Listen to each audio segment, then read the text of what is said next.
Hello, good morning to everybody. During this session, I'm going to keep you all mute. If you want something, you can type as a message, right? Anyway, if you all have any question, I'm going to answer at the end of the session. Right. My name is Randulu Kumar Vansa. I'm a Sri Lankan. Apart from being a IELTS teacher, I'm a chartered accountant, right? Okay. Now, first of all, what I'm going to do today is something like this. I'm going to give uh, a short introduction about IELTS examination. Then I'm going to do one section in the sense the first lesson of one section, that is listening. IELTS there are four sections in IELTS: listening, reading, writing, speaking.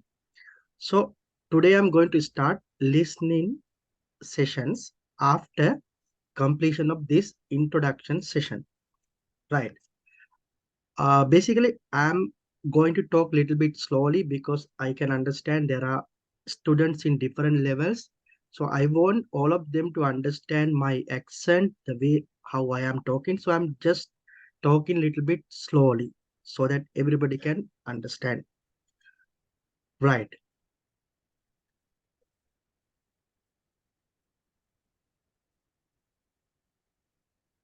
right.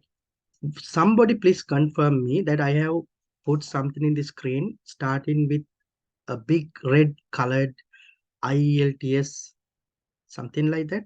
Is that the one you can see in the screen?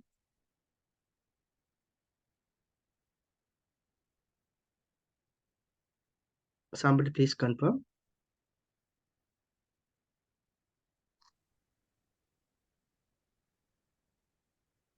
Okay, okay. Thank you very much for the confirmation. IELTS. So this is an abbreviation of International English Language Testing System, right? International English Language Testing System. The abbreviation is IELTS. How to pronounce this one? Basically, you can pronounce as it is, like IELTS, but it's quite difficult to tell like that, IELTS. So some people call this as IELTS. They don't use E, they just tell IELTS. Same thing. Some people, I think most of the native English speakers, they use this as a word like this. IELTS, IELTS. They just read this as a word, IELTS, right? You can hear this, the word IELTS, that means IELTS. Then some people even call this IELTS, IELTS, but it's not quite correct. But anyhow, this is how people all over the world call this exam. Whatever it is nothing but IELTS, right? I call this in this way, IELTS, IELTS, right? Right. This particular test is, this particular exam, this is owned by two parties. They are IDP Australia. IDP means International Development Program of Australia Universities and Colleges, right? This is owned by IDP Australia. And the co-owners are British Council, British Council, British, that is UK. So UK and Australia, they are the owners of this particular exam. And this is done based on Cambridge University English language assessment levels, right? I mean, this has been uh, this has been designed to comply with Cambridge standards, right? So this is what IELTS is. Now I am moving to next slide. I hope you can. Yes, now in next slide. I hope it is moving in your screen also. Right. In this class, there may be students planning to study for IELTS exam. Just planning. Nothing has been started. You are just planning to sit for IELTS examination. There can be students who have already started and currently studying. Also, there can be students already booked the exam. That means test has been reserved, and they are going to face the exam in near future. Also, there can be students who are repeating exam. Maybe one or two times they have uh, failed to get the required band, so they are doing it again. So this session will be valuable for all of you, right? Whether you are doing in whatever level, planning, you have never done this one, you don't know anything about this one, don't worry. For everybody, I'm going to give all the details. So even somebody who doesn't know anything about IELTS can understand my session, right? Okay. IELTS test your English language ability and skills, and not your intelligence or knowledge about facts. This test, this IELTS test, what they are testing your English skills, English communication skills, English language communication skills. So it's not your knowledge or whatever, right? Unlike other subjects, no other subject, they are testing your knowledge, right? Like in medicine, they are testing your knowledge. In science, they are testing your knowledge. But here it's not about knowledge, it's about the skill. How good you are in communicating using English language. Right. IELTS class. A normal IELTS class is not an English class, but preparation class for IELTS exam. Right. Normally, IELTS class mean I'm tutoring, no? I'm tutoring. I'm giving a class to you. This class doesn't mean that I am teaching you English. You must have basic knowledge in English. Only thing what I can do, I can help you in some grammar. In the sense, I will not do live classes, but I will give you some recorded classes for grammar. Apart from that, this is not a class to teach you basic English. You must already have basic English knowledge to some extent, speaking ability, all these things. This class is the aim of this class is to prepare you for IELTS examination. So after you complete this class and practice according to my instructions, you can do your exam without any problem. So I am going to teach you how to prepare for this examination. While attending this class, definitely you are going to improve your English knowledge, improve your skills.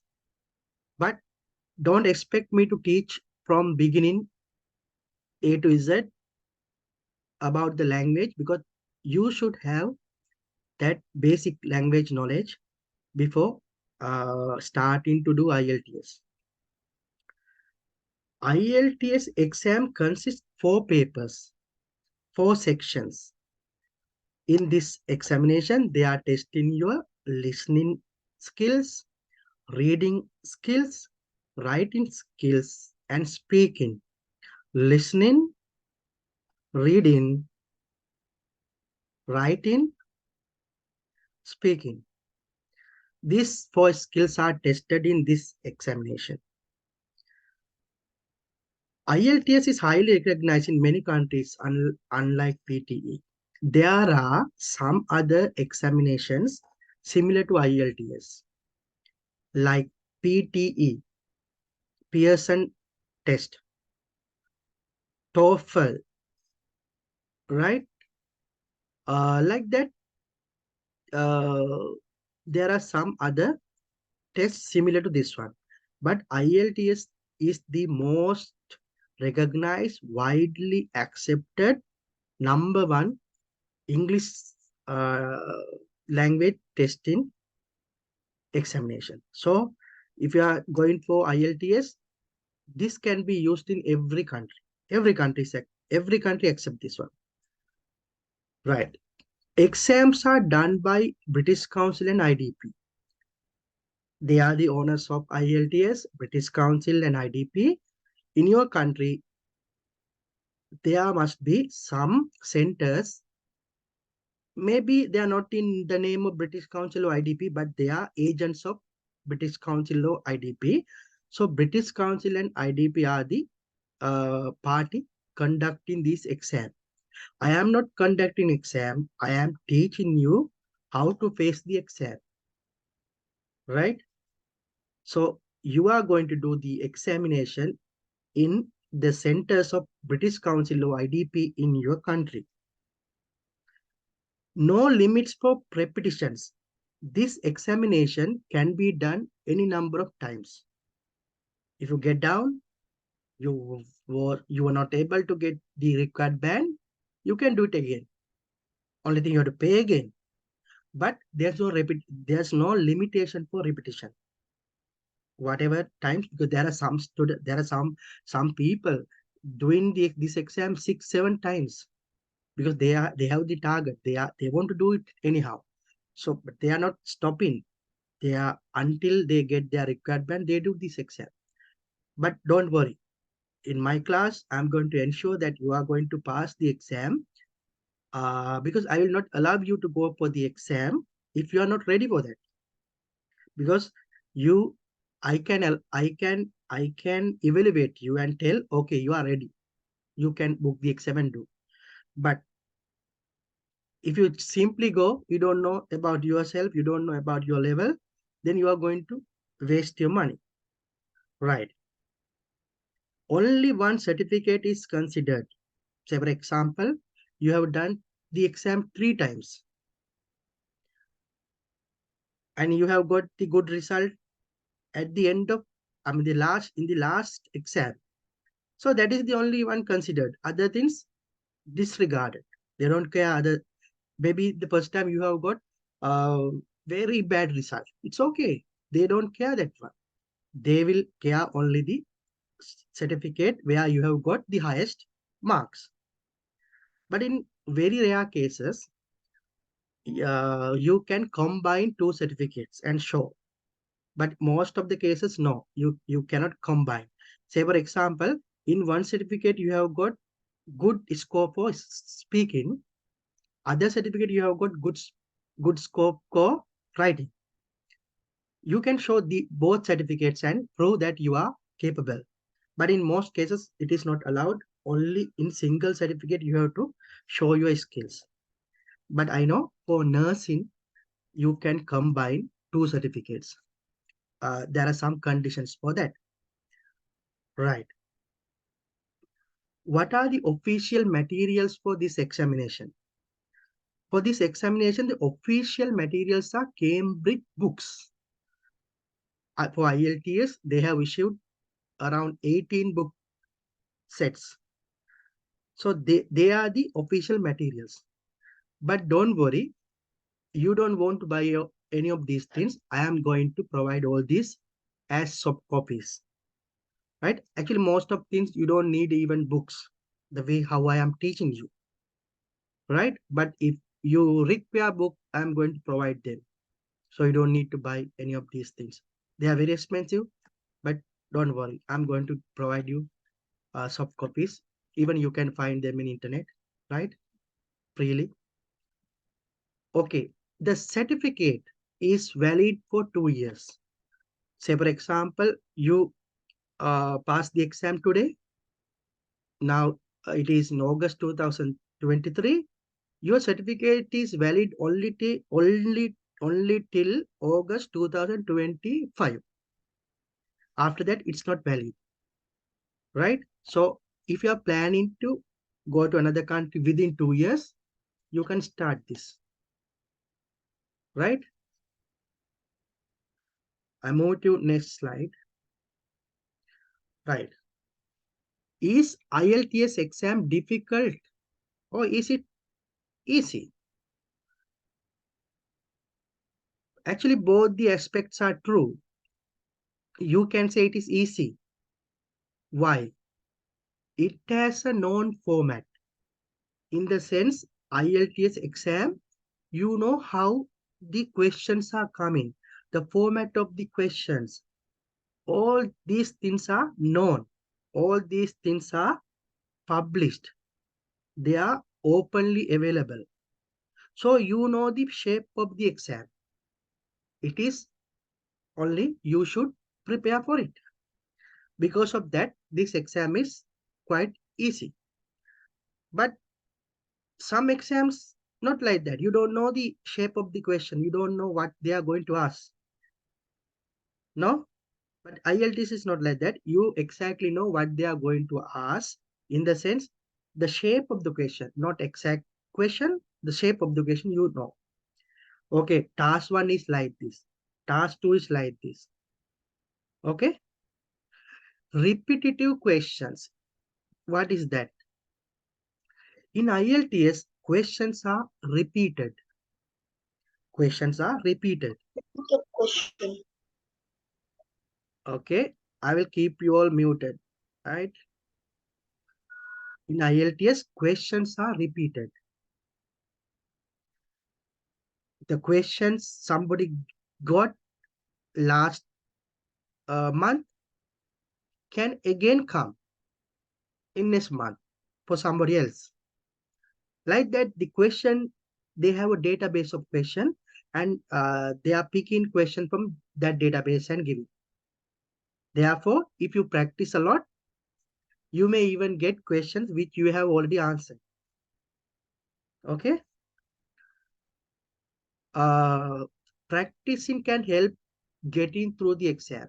Yes, practicing is the key for success. If you practice a lot, you can do this exam easily. So practicing is the number one skill or number one requirement. Many free resources are available in the internet. Yes, for IELTS, there are a lot of free materials in YouTube, in normal other internet websites, Facebook. There are a lot of ways to uh, support you, freely available. Not required to be excellent in English, but practicing is the key. As I told you, you don't need to be excellent in English, but you should have basic knowledge.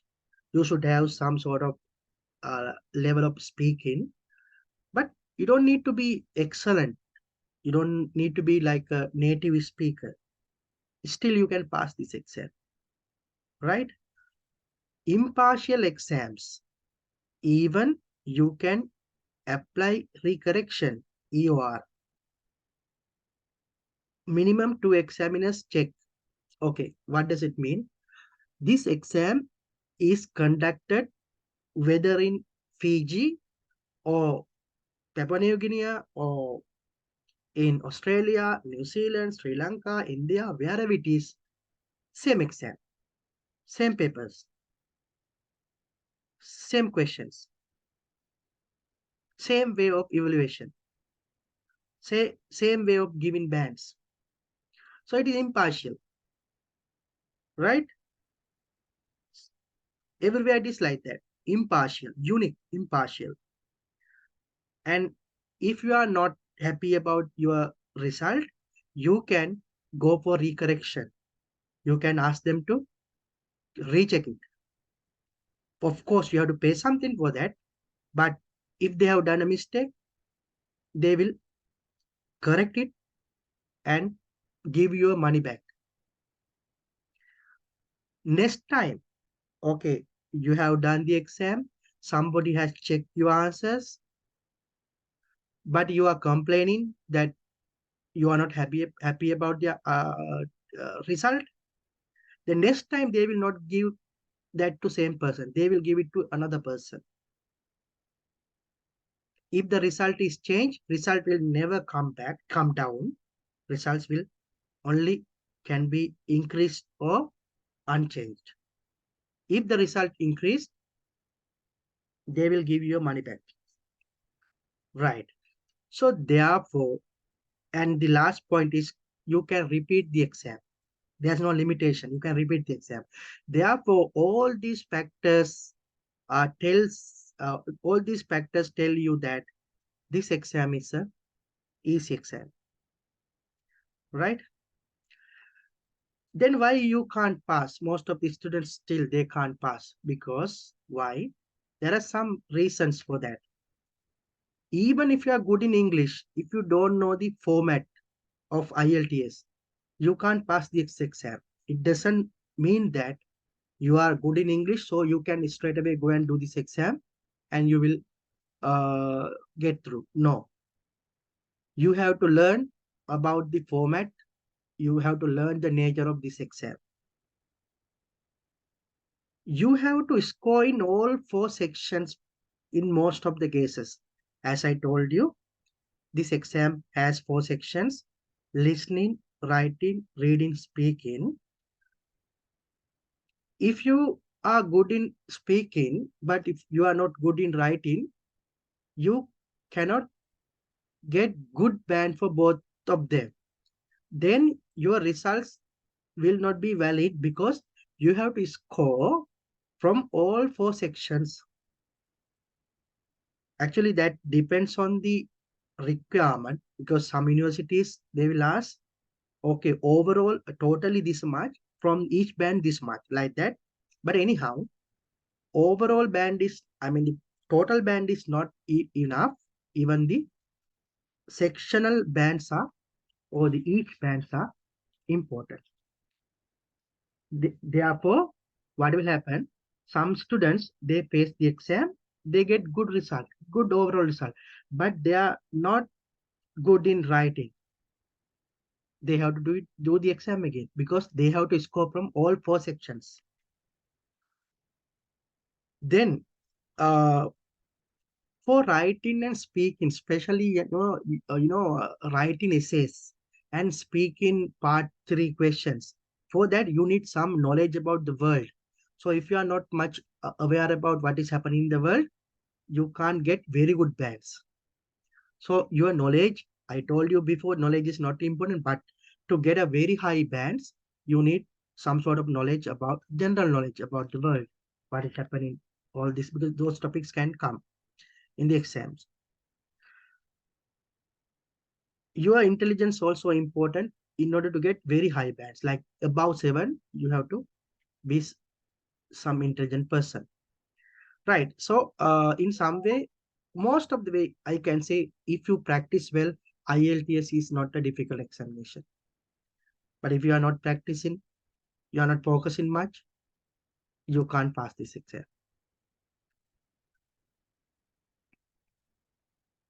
Right. Now, this examination can be conducted in two ways. One is computer-based test. Computer-based test. The other one is paper-based test. What is computer-based? The examination can be done in a computer. Means you will get all your questions, all your questions in computer screen, and you are going to answer in computer screen itself. Right? You are going to use the keyboard and answer. This is called computer-based IELTS. Whereas, just a minute.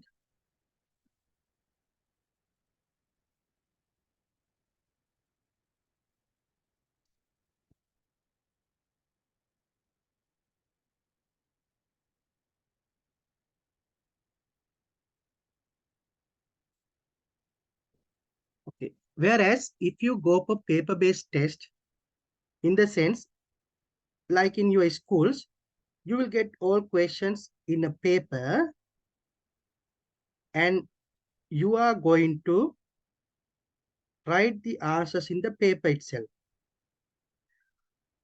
That's called paper-based test. So you can select either of them, either paper-based or computer-based. But my advice for you is to go for computer-based, because computer-based uh, computer-based IELTS has a lot of advantages. What are they? Typing speed. Okay, some people will worry. Okay, 1 minute like this. Reading, writing, listening. These three components are the only applicable components for computer based, because speaking doesn't have to uh, be involved in, it is not involved, speaking is not involved for computers or paper, whatever. It is just a uh, interview, just an interview, right? So other three components, uh, you need some writing or typing, computer typing skills, but you don't need to be master in that.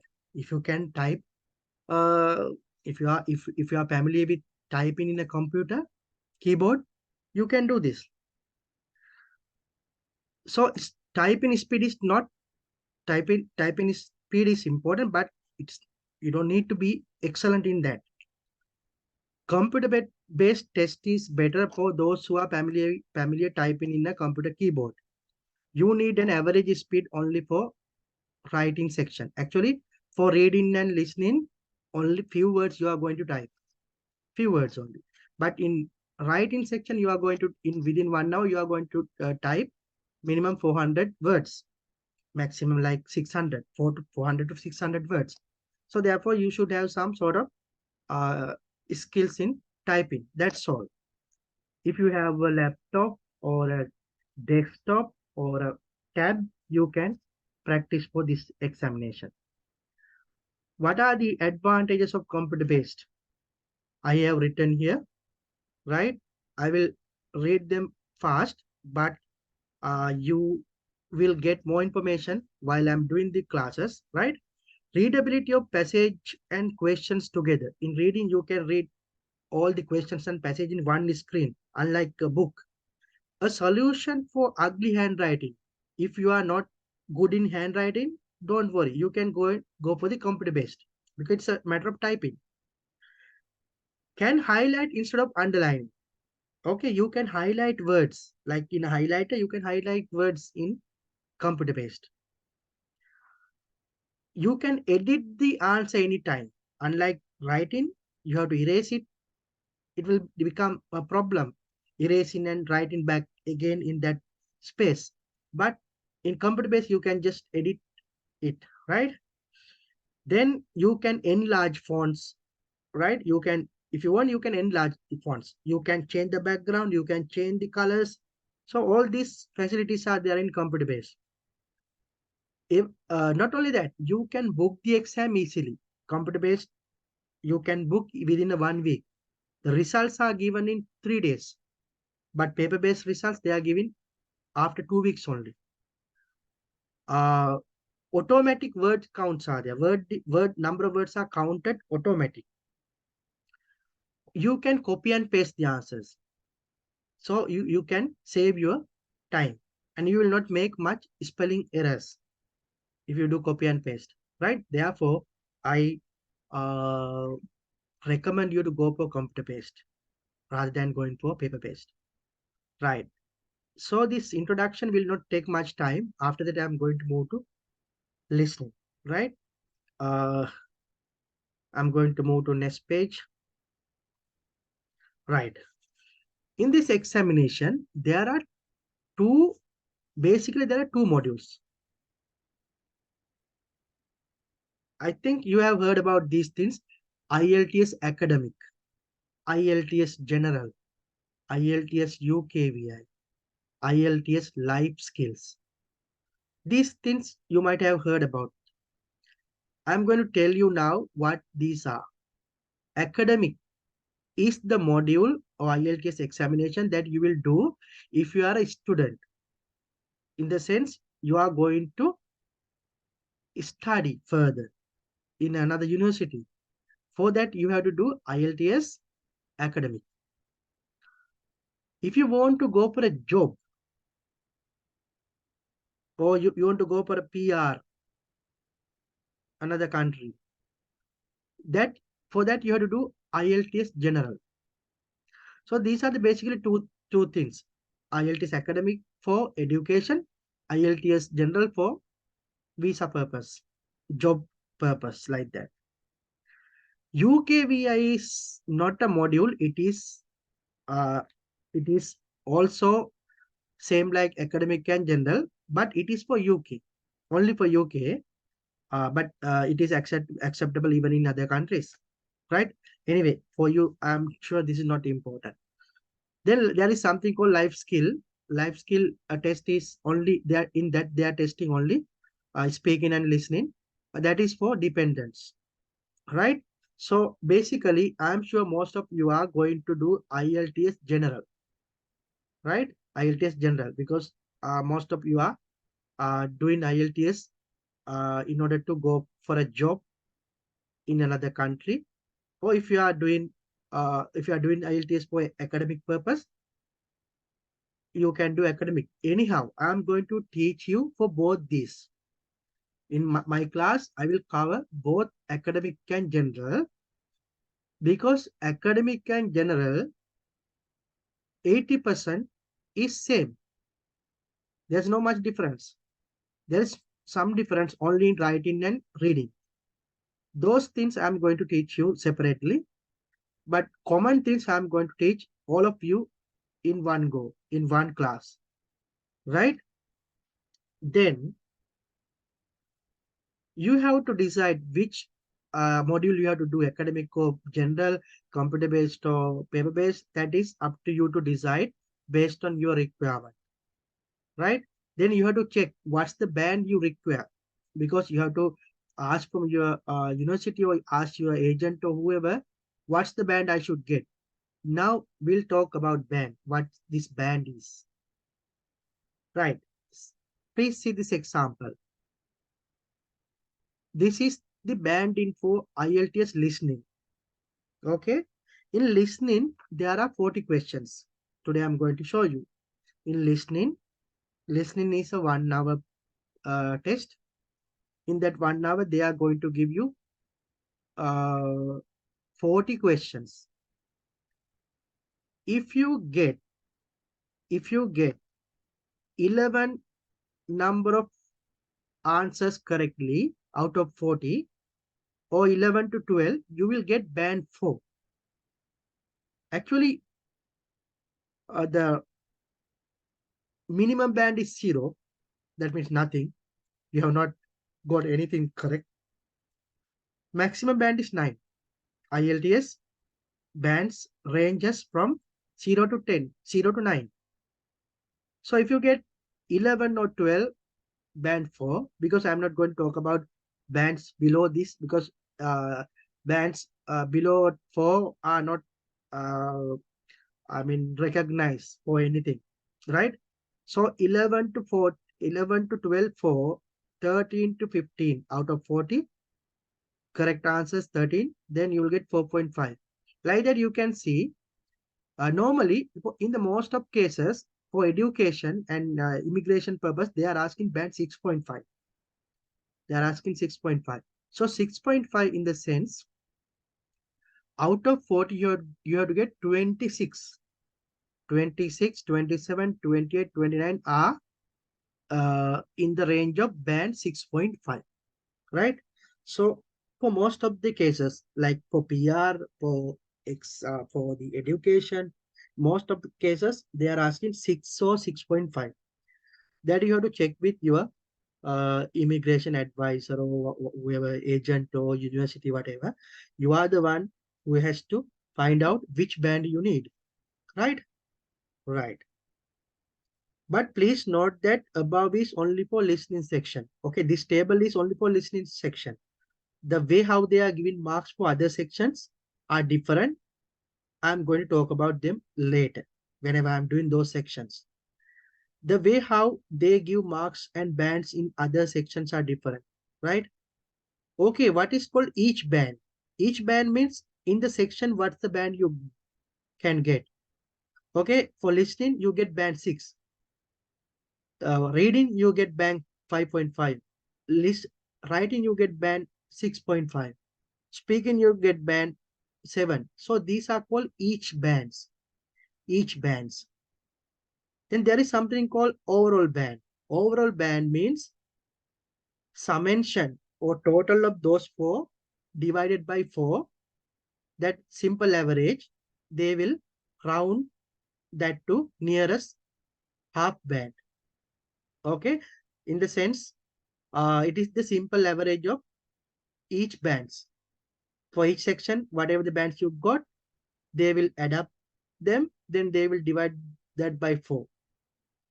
By the decimals, they will round, right?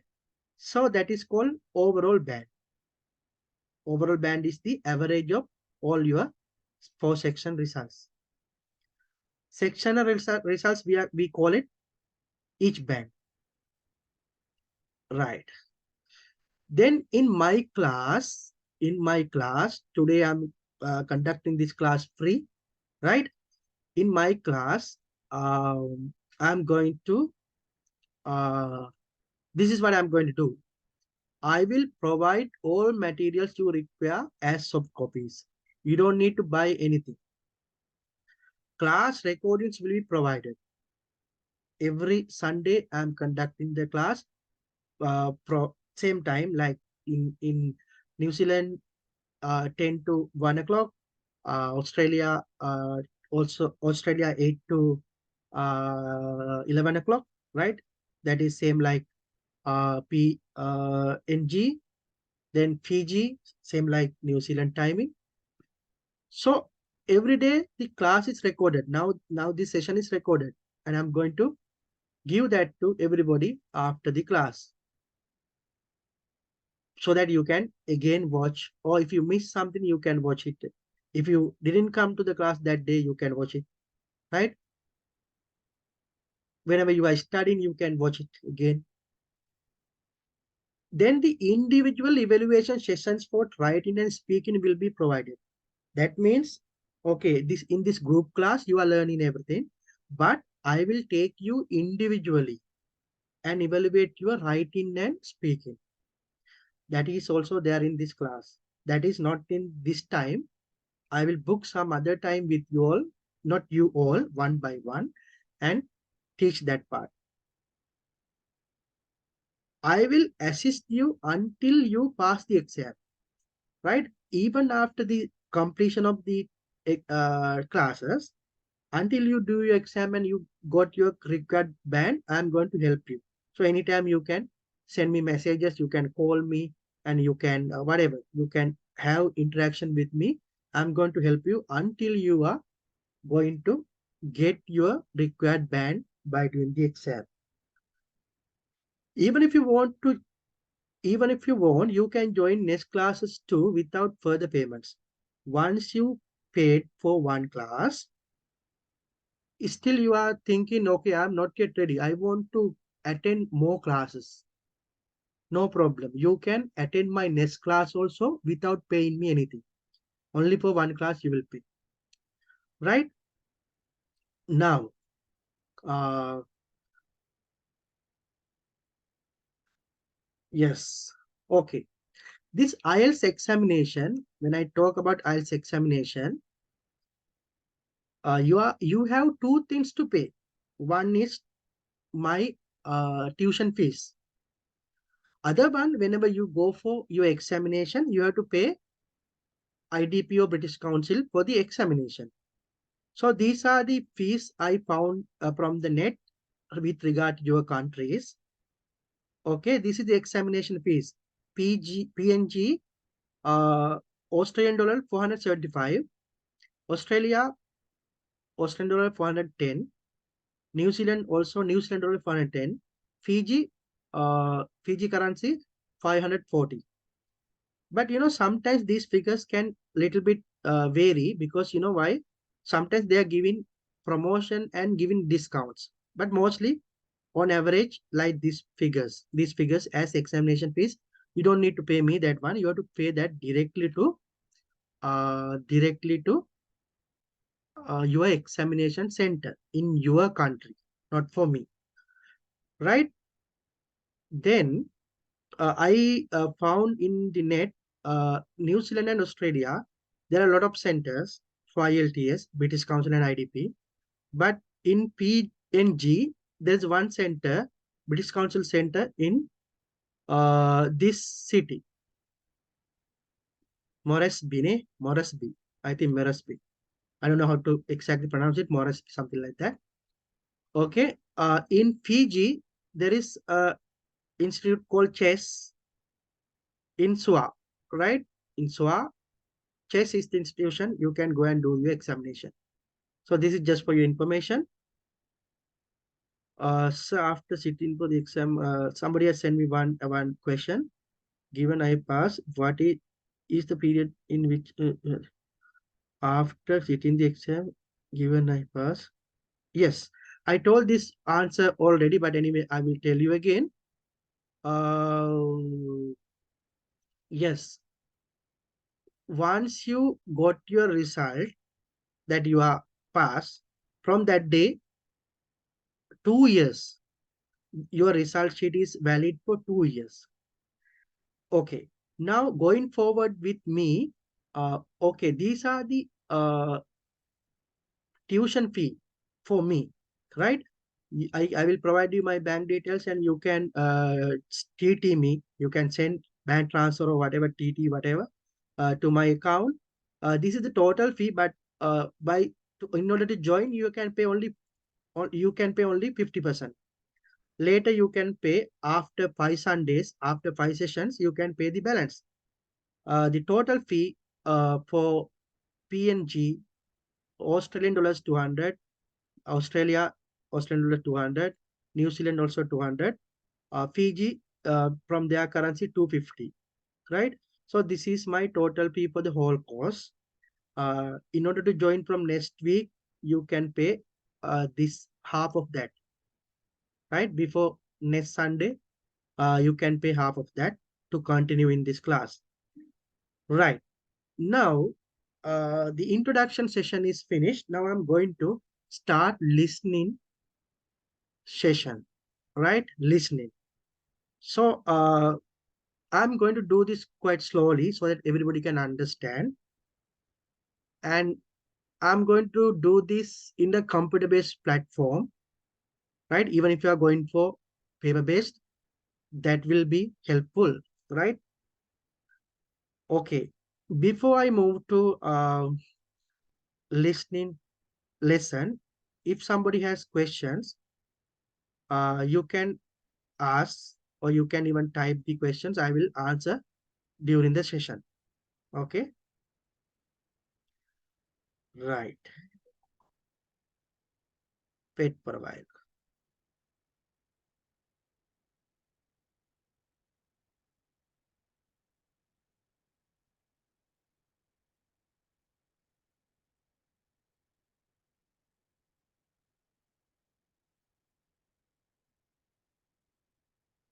If you have a question, you can type. Huh?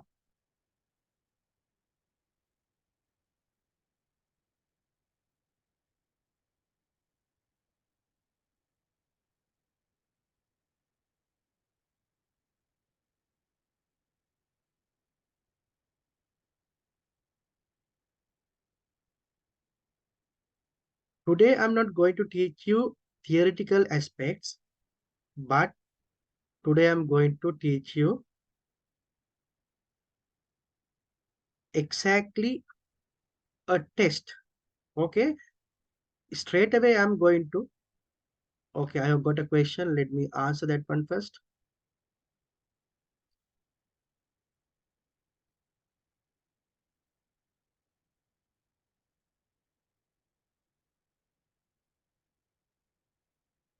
Question what I have got is IELTS is valid. Okay. If we don't pass after all the classes, then yeah. If you okay like this after the class, uh, and even while the class, I will individually evaluate you. I will check whether you are performing well in, especially in writing and speaking, because reading and listening, you yourself can get evaluated. The system is like that. But especially writing and speaking, I'm the one to tell you, okay, you are in this level, you have to improve, like that. Okay. So if you are ready for the exam only, I will tell you to go for exam. Because if you are not ready, if you are not in the particular level, you should not go for the exam. Otherwise, you will lose your money, no? Until you are getting ready to exam, you can keep in touch with me. You can attend my classes. I'm not going to charge you anything additional, right? Until you are ready for the exam, I am going to. Okay, even after you getting down the exam, in case, in most of case, no, because you are going to exam after you are ready only. But if you, in case if you fail, you have to do the exam again. For that also, I'm going to help you with even with individual sessions, right? So don't worry. I'm going to be with you until you pass your examination. Right. Now let us go for listening.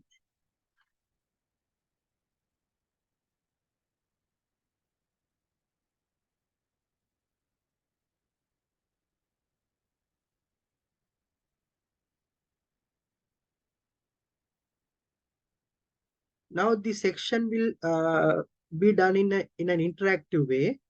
In the sense, I need your feedback. You don't need to talk. If you want, you can talk. But basically, I prefer if you type the answers whenever I ask you a question. Okay, can somebody please confirm? Now you can see whether you can see now a different screen. Uh, Somewhere it says question 1 to 4, something like that. You can see my cursor even. Yeah, thank you for the confirmation. Right. In listening, as I told you before, in listening, what will happen? They will give you 40 questions, 40, 40, 40 questions.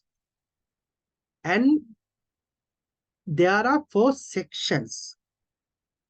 For each section has 10 questions. 10 question, 10 question, 10 question, 10 question, like there are 40 questions.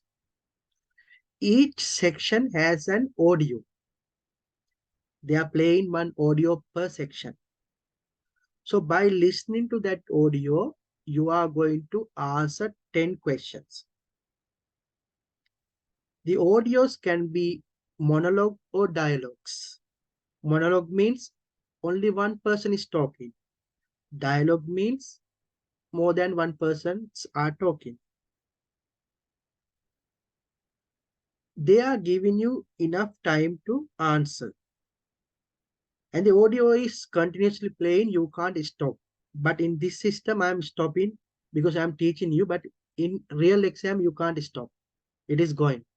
Audios are played only for 30 minutes. Exam is like 40 minutes, but audios are played for 30 minutes.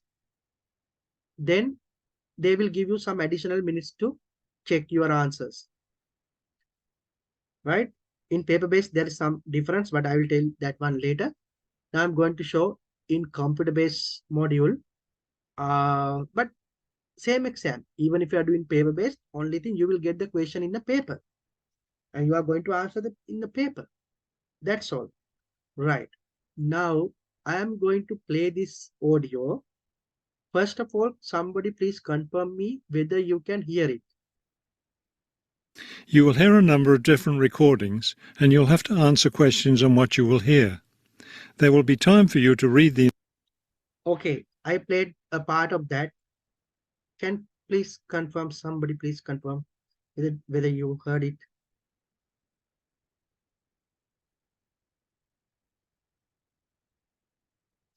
Right. As I told you all at the beginning of this session, I'm talking quite slowly. That is because I want everybody to understand because I'm not from your country. Therefore, I know my accent, the way how I talk, you will take some time to understand, right? But I'm talking English only, right? But the accents are different for country to country, no? Therefore, I'm talking a little bit slowly so that everybody can understand, right? Maybe after a couple of weeks, I will gear up, right? Heard it. Okay, thank you, thank you. Right. Now, first of all, as this is the first lesson, I'm going to explain you the questions. Then only I will play the audio. Now, see here, this is the section 1. Questions 1 to 4, you have to answer first. Let us see the questions. Here in red, there is a instruction. There is an instruction. What is that? No more than 3 words. That means you should not write more than 3 words for the answers. That means, again, you can write 1 word, 2 words, or 3 words. Okay? But 4 words, if you write 4 words, answer is wrong.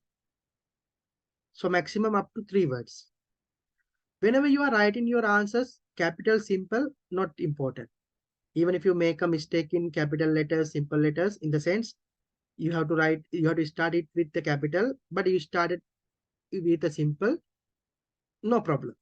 Capitalization, they are not checking. But keep in mind, your answer must be 100% correct in spellings. Spellings, the letters in the word must be 100% correct.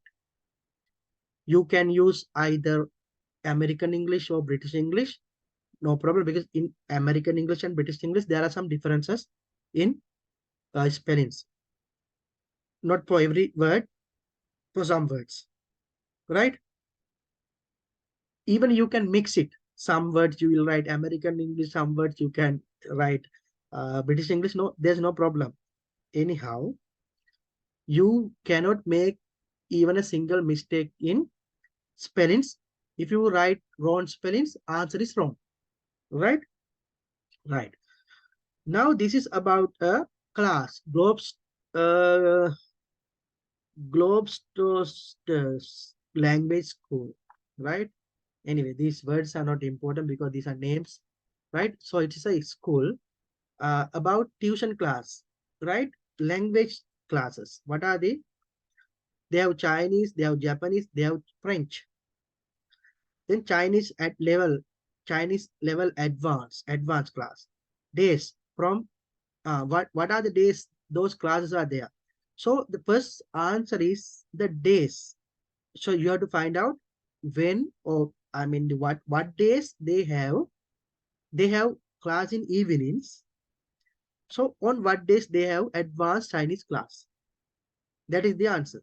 You have to listen to them and understand, then you write it.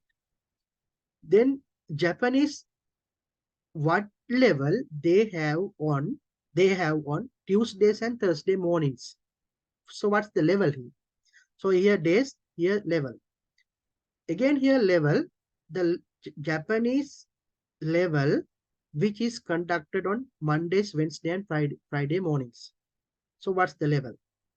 Then again, French intermediate level conducted on Friday. So you have to find out mornings, whatever, evenings or mornings, night or whatever. I don't know, according to their answer. So now you are very clear about the questions that you have got. Now I'm going to play this one. Actually, as this is the first day, I'm going to play it in a full way because uh, in the exam, you will see first 2-3 minutes they are giving instructions. I'm going to play those instructions, but these instructions are applicable to paper-based. They will tell paper page number 5, page number 6, like that. But here there's no page because this is computer-based. Ignore that part.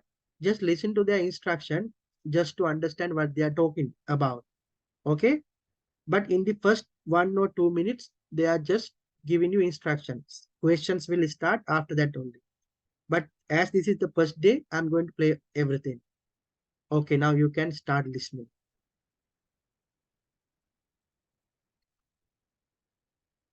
You will hear a number of different recordings, and you'll have to answer questions on what you will hear. There will be time for you to read the instructions and questions, and you will have a chance to check your work. All the recordings will be played once only. The test is in 4 sections. Write all of your answers on the test pages. At the end of the test, you will be given 10 minutes to transfer your answers to an answer sheet.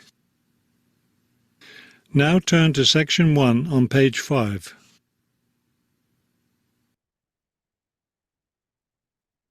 Section 1. You will hear a man asking for information about language classes over the phone. First, you have some time to look at questions 1 to 4 on page 5.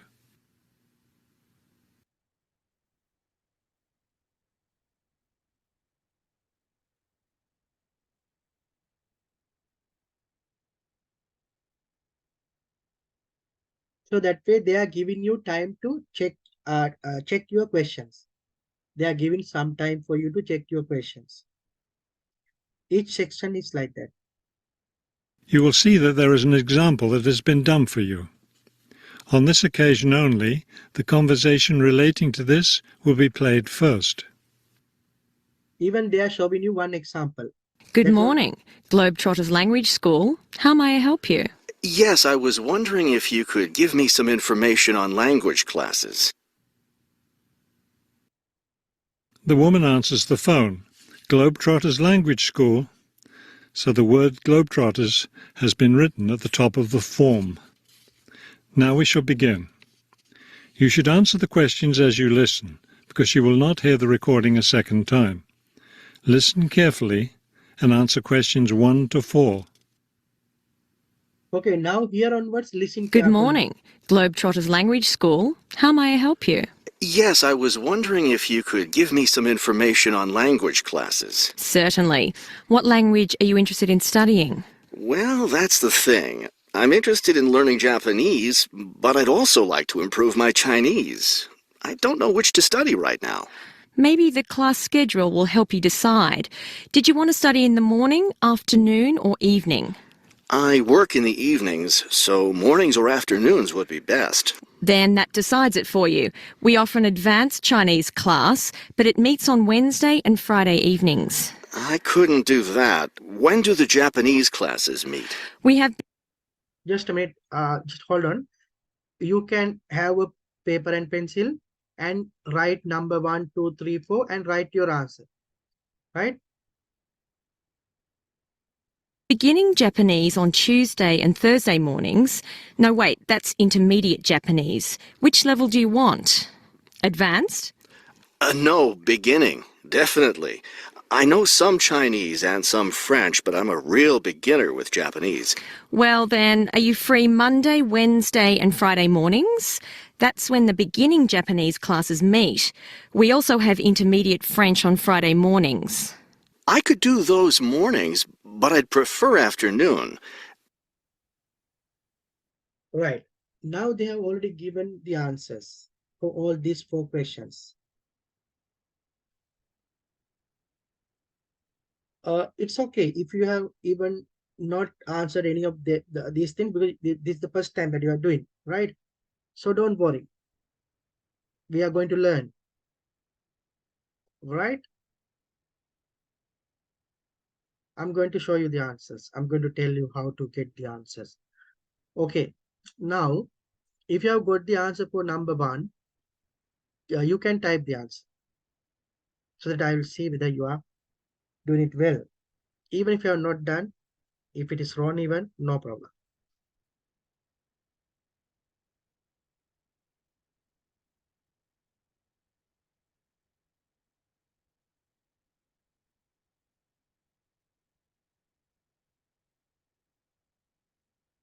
Right. I'm going to play that section so that we'll see. Right. So all what we have to do is to understand when advanced Chinese class is there. I mean, which days.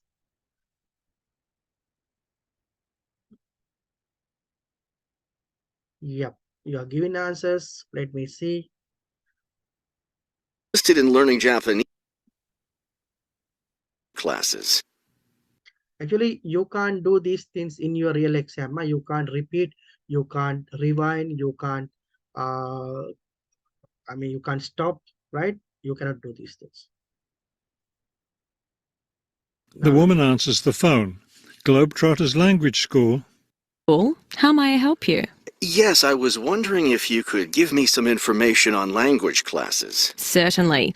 What language are you interested in studying? Well, that's the thing. I'm interested in learning Japanese, but I'd also like to improve my Chinese. I don't know which to study right now. Maybe the class schedule will help you decide. Did you want to study in the morning, afternoon, or evening? I work in the evenings, so mornings or afternoons would be best. Then that decides it for you. We offer an advanced Chinese class, but it meets on Wednesday and Friday evenings. we offer advanced Chinese class, but it's on Wednesday and Friday evenings. That's how they told, no? Just see again. Then that decides it for you. We offer an advanced Chinese class, but it meets on Wednesday and Friday evenings. So advanced Chinese class on Wednesday and Friday evenings. Wednesday and Friday. I have typed this before, that's why it came automatically, right? Wednesday and Friday evenings. Wednesday and Friday evening. Now, even if you use a comma, no problem, right? Instead of n, if you write a comma, that is also accepted. But you can write n. They are allowing us to write 3 words, no? So Wednesday and Friday means there are 3 words here. But be careful with your spellings. Check whether you have written correctly. But this capital is not important, right? Whether you write here simple W, no problem. Wednesday, Wednesday. So this sometimes some people make mistakes in Wednesday. Then the Friday, right? Capital simple, no issue, but it should be like this. You can even use a comma here instead of and. So this is the answer. If you have written a part like Wednesday only, answer is wrong. If you have written only Friday, that is also wrong. It must be Friday and Wednesday both. But you can jumble it. Maybe you have written Friday and Wednesday, no problem. Order is not important, but you must have both items. Right. Now, if you have got the answer for this one, you can write. You can type in the screen.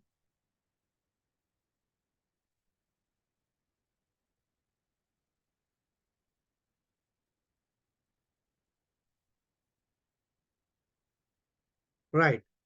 For some of you, maybe the way I am teaching may be very slow. It's okay. I mean, it is how I am starting. But after that, I am going to gear up, right? Because I want everybody to understand. I don't know the level of you all here. Right. Now, let us see Japanese, what class or what level is there on Tuesdays and Thursdays mornings, right? Okay, one of you have given the answer, but let us see whether it's correct. I couldn't do that. When do the Japanese classes meet? We have beginning Japanese on Tuesday and Thursday mornings. We have beginning Japanese on Tuesdays and Thursdays morning. This is what she told. So that means answer is beginning. But listen little more. They are changing the answer. So in IELTS listening, there are tricks like that. They will tell one answer. Then after some time, they will tell, no, wrong. I'm really sorry. It is not that. It is this one, like that. Okay. Now see, she told that she told it is beginners or beginning, but she's changing that one. Listen to that. Class, but it meets on Wednesday and Friday evenings. I couldn't do that. When do the Japanese classes meet? We have beginning Japanese on Tuesday and Thursday mornings. No, wait, that's intermediate Japanese. No, wait. That's intermediate Japanese. She told it's beginning. No, wait. It's intermediate. So the answer here is intermediate, right? It comes for me automatically because I have done this one before. That's why for you, it will not come like that. You have to type it. But now double check the spellings that you have written. We have written intermediate. The spellings should be like this. But anyway, sometimes there is some help for you. Some words you can find here itself. See, intermediate is already there. So you can just have a look on that. Actually, in computer based, you can copy and paste this one. In computer based exam, you don't need to write. You can, if you find the answer somewhere in the screen, you can copy that one. Copy, how to copy? You will highlight. Then in your keyboard, Control plus C, copy. Then you come here, Control plus V, paste. Right? So the answer is intermediate.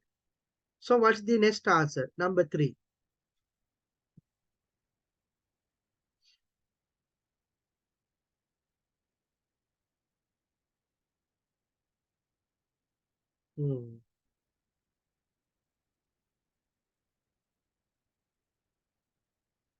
Let us see now. Which level do you want? Advanced? No, beginning. Definitely. I know some Chinese and some French, but I'm a real beginner with Japanese. Well then, are you free Monday, Wednesday and Friday mornings? That's when the beginning Japanese classes meet. Right? Are you free on Monday, Wednesday and Friday? That's when the beginning class is there, right? So beginning, this one is beginning. Check the spellings. Some people make mistakes in writing beginning. Some write double G. Some write only one N. But the correct spelling is B-E-G-I-N-N-I-N-G. Spellings are important. If you make even a small mistake in spellings, they will not accept your answer as correct answer. Right. The last one, 4th one. What's the answer? It's the timing. Is it morning, evening, so whatever? Okay. Let us see now. We also have intermediate French on Friday mornings. Right. We also have intermediate French on Friday mornings. But the one who gave the answer to me now gave it as morning without S. So your answer is, even if you know the answer, your answer will be treated as wrong because you can see here, everywhere they have used evenings, mornings, mornings. So your answer should be consistent. So in the same way, so you must write with S, right? Not just morning, it is mornings, right? It is happening every morning. That's why mornings. Not every morning, Friday mornings. Every Friday mornings. Mornings, S should be there. I hope you all have understood this one now. Now let us go to the next 6 questions, right? Now, I'm sure this one is easy for everybody. This one talks about tuition fee, how much you have to pay. So they have given 4 classes and with the sign of dollar. So you don't need to write dollar again. Just type the answer in numbers because they say no more than one number. So the answer should be just one number, right? I'm going to play now. You are the one going to answer. I'm 100% sure that you all can get the answers this one easily. Let us find.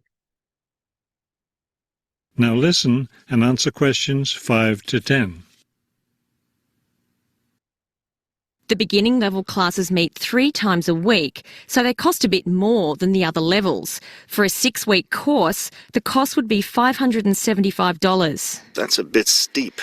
If it's hard for you to pay that much, you could sign up for just 4 weeks of class and pay $410, or you could pay for 1 week at a time at $125 a week. That comes out to be much more expensive once you add up all the weeks. That's true. You can save money by registering for 2 levels together. For example, pay for your beginning and intermediate classes now, and you'll get 12 weeks of class for just $1,050. That's not a bad deal, but I can't come up with that much money at once. I'll just pay for the 6-week course. Fine. That class begins next week, so you need to register right away. Can't I register over the phone? No, I'm sorry, we don't take phone registrations. What you'll need to do is visit the school office today or tomorrow. Bring a cheque for the... Sorry, I couldn't stop. It went more than what is required. But up to now, I'm sure that you have already got the answers for 5, 6, and 7, 5, 6, 7, and 8. Can you all type the answers in the message box? Just type in the order. First one, this one, next, comma, comma, comma, like that you can write.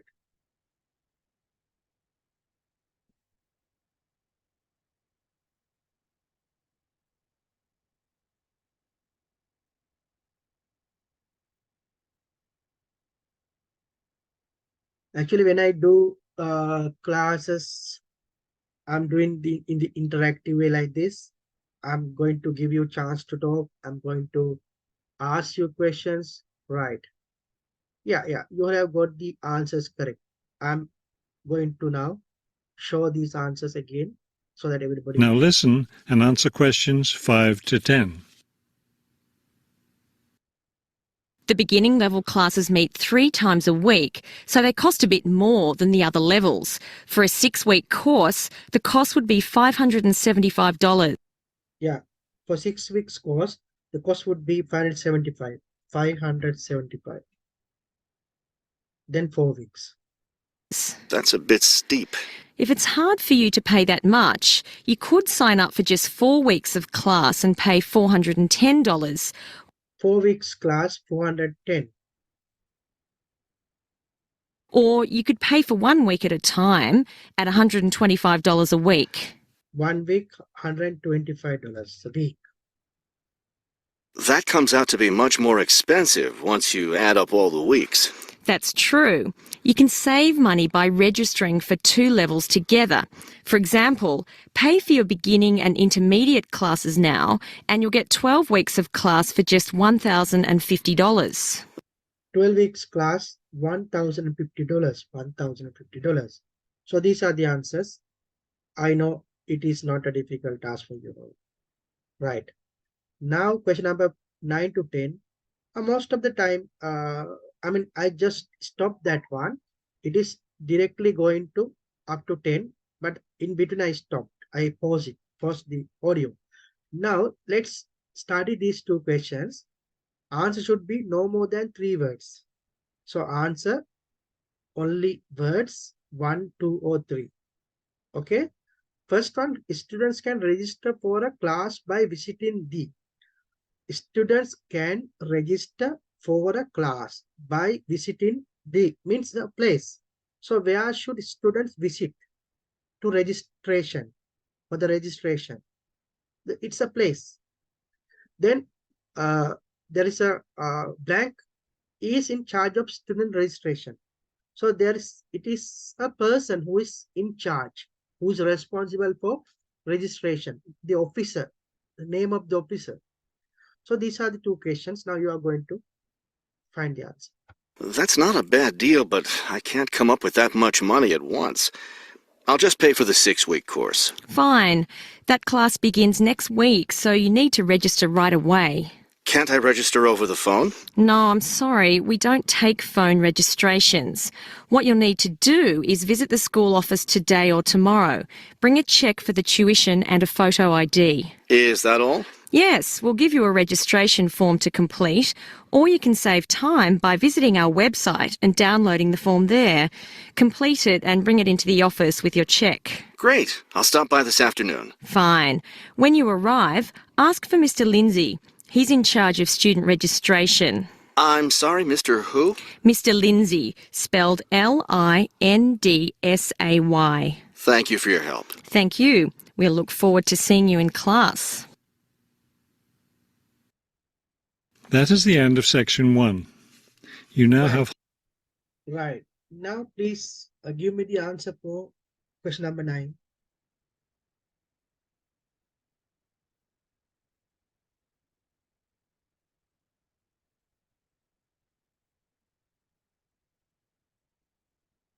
Mhm. Okay, somebody says it's website. Are there any other answers?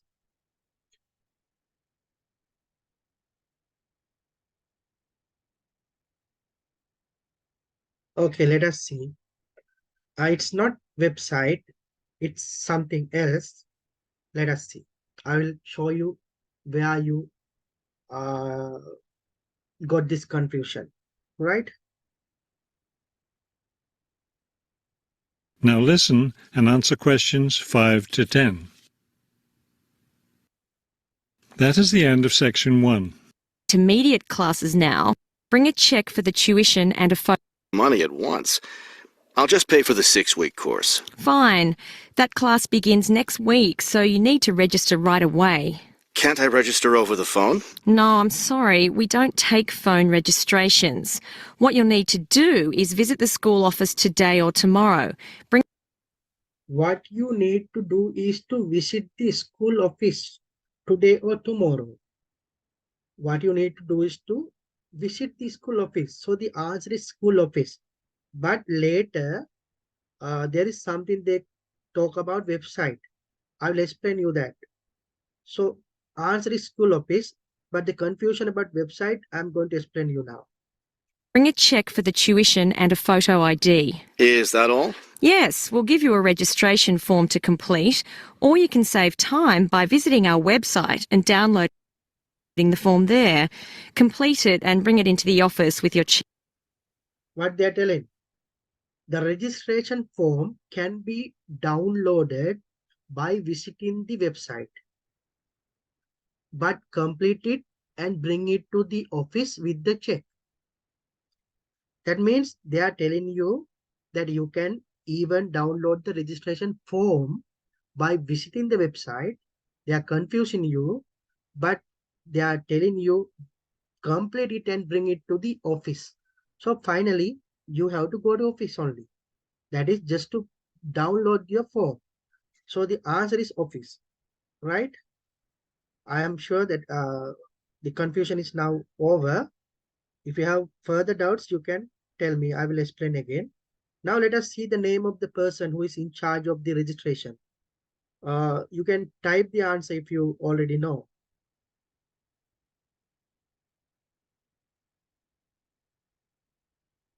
Okay, Lindsay. Well, let us see. Check. Great. I'll stop by this afternoon. Fine. When you arrive, ask for Mr. Lindsay. He's in charge of student registration. I'm sorry, Mr. Who? Mr. Lindsay, spelled Lindsay. Lindsay, L-I-N, uh, L-I-N-S-A-Y.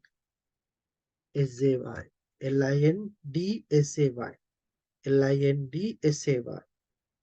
Yes, correct. Okay, now one section is over. Okay, that audio is finished. Because every audio has only 10 questions. Now we are going to move to part number 2, section number 2. Section number 2 is about the map. You can see there is a map here. Okay, so that one is quite hard. I know map is one of the difficult questions in IELTS listening. Therefore, I am going to take this question next week. So I'm going to skip part number 2 or the section number 2. I'm straight away going to part number 3, section number 3. Right? Let us do section number 3 today. Right, section number 3.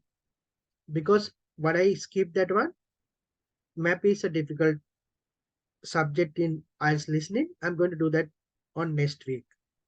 Right? Right. Now, this one is, the answer format is no more than 3 words and or a number. Let us understand the meaning of this format. No more than 3 words. As I told you before, 1 word, 2 words or 3 words are permissible. And a number means with those words, you can use even another number. Something like 5 people, 5 English people, or 5 English men. Number with words. 5 means number as 5. There is some O here.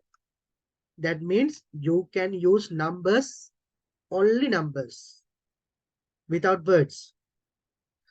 So you can use only words, you can use only a number, or you can use 3 words and a number.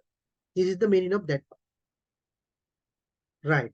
Now, this talks about welcome to city archives. Archives are places where you can deposit or keep your records. In computers also there is archive. Even in WhatsApp there's archive. Archive means you are keeping something, storing something to retrieve later. So this talks about the archive building, and they will tell you some information. They will have here, actually there is one audio. Okay, before going to that, I have to tell you, in listening, you will get audios like uh, there are 6 accents. Which people accents are there in these audios? American, British, Australian, New Zealanders, uh, South Africans, and Canadians. These are the 6 accents. They are in IELTS listening, right? Okay. Now this particular audio is not from the same people. This is something else, right? Now they are going to talk about the, let us first study these questions. You will also get some limited time to study the question, but here as we are just studying, we are now going to study these questions. What is that? The following people may use the archive. Who can use the archive?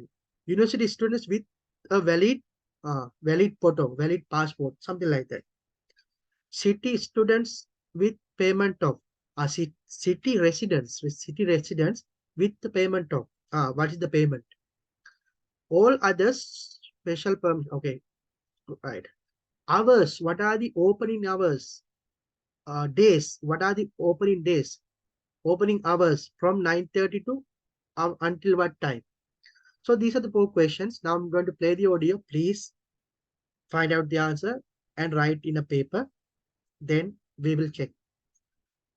Thank you for your help. Thank you. We'll look forward to seeing you in class. Hello.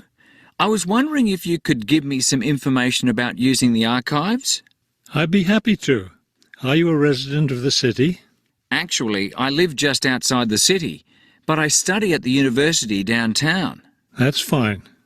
All you need to do is show your university identification card, and you can use the archives at no charge, as long as your ID card is current, of course. Yes, it's valid. So I don't have to pay anything? No, city residents pay an annual fee, but students can use the archives for free. Everyone else needs to get special permission from the director, but that doesn't apply to you, of course. Oh, good. I was also wondering about the schedule. I have classes every day, Monday through Friday, and I also have a part-time job. So I could really only use the archives on weekends. That's not a problem at all. We're open all weekend. Actually, the only day we're closed is Monday, so you can come any day, Tuesday through Sunday. Are you open in the evenings? Yes, we're open from 9:30 in the morning until 8:30 in the evening. That Right. All the answers have been given. Can you all type the answers in the order, one by one, in your chat box?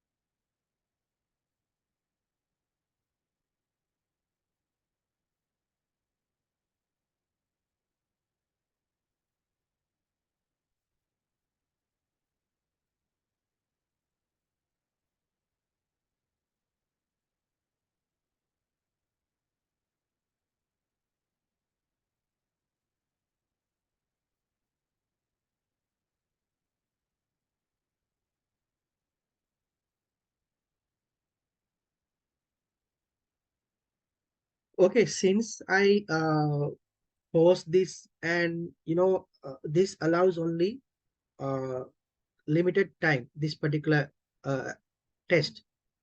It is, as it is 32 minutes, something like that. Okay. After that, this will be locked. Therefore, I'm going to refresh this one. Okay, don't worry.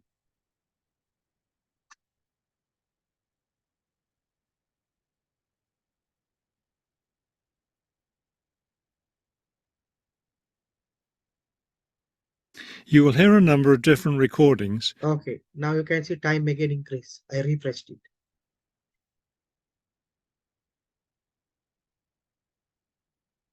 Okay, now let us see the answers. Okay, what's the answer? Okay, at least first one, can you all give what's the answer? University students with a valid what? Hello. I was wondering if you could give me some information about using the archives. I'd be happy to. Are you a resident of the city? Actually, I live just outside the city, but I study at the university downtown. That's fine. All you need to do is show your university identification card, and you can use the archives at no charge, as long as your ID card is current, of course. What's the answer? 421.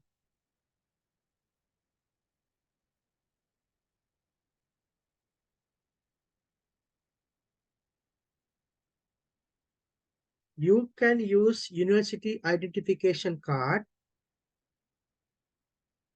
as long as your your ID card is valid, you can use it. So ID card, identification card, university identification card, all these answers are correct.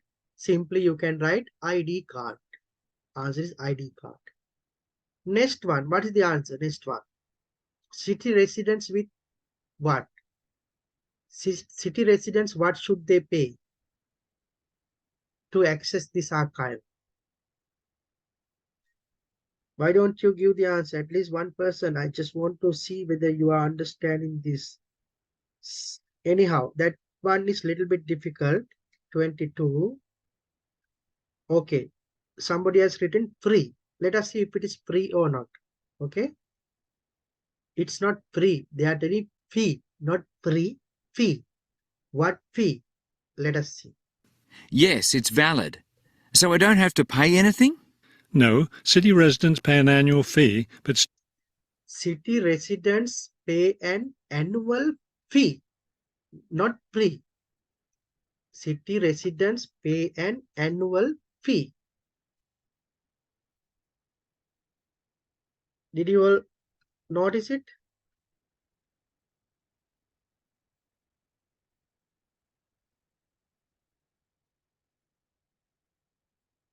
City residents pay an annual fee. Let us see again. Don't have to pay anything? no, city residents pay an annual fee, but Right, annual fee and annual fee. In IELTS listening, if you even don't write articles, no problem. An annual fee or annual fee will be accepted. Annual fee or an annual fee.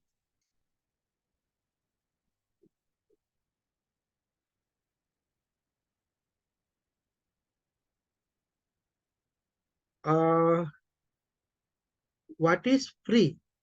Free, it is free only for students.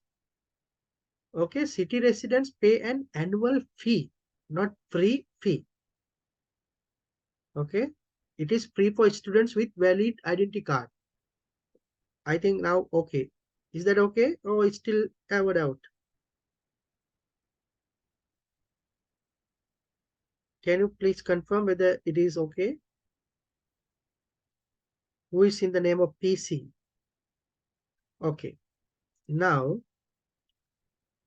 okay, what are the days it is open? On what days it is open? 9.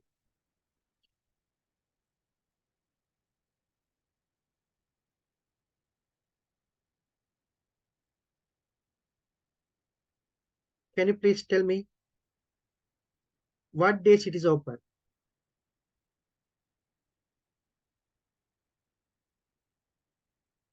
Okay, they are telling exactly which days it is open.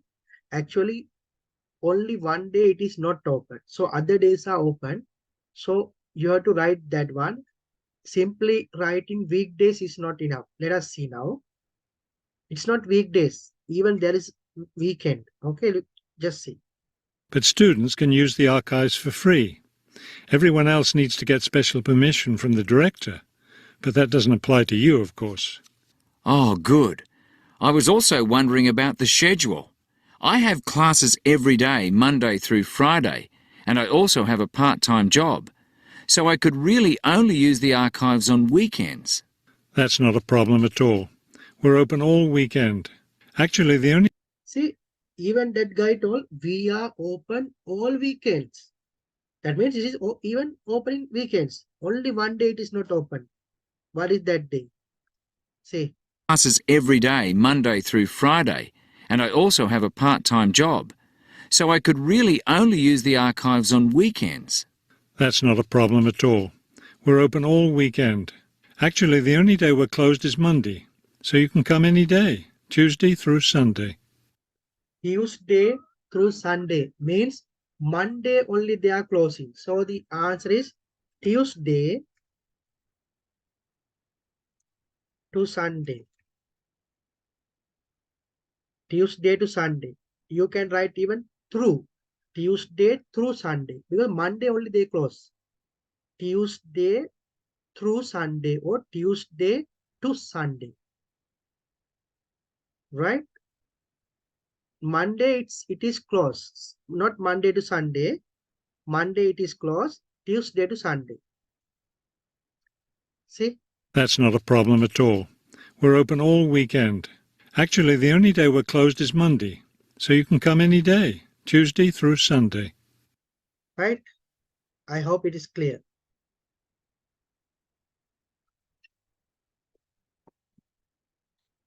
Right.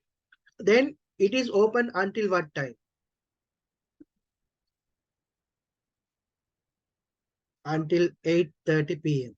Let us see. Are you open in the evenings? Yes, we're open from 9:30 in the morning until 8:30 in the evening. 8:30. Whenever you write the answer, let's just look at how they have answered or how they have given the format. Here they have written like this 9:30 a.m. So use same format, this same way. That means you have to write 8:30 like this. Okay? You have to be consistent with other data.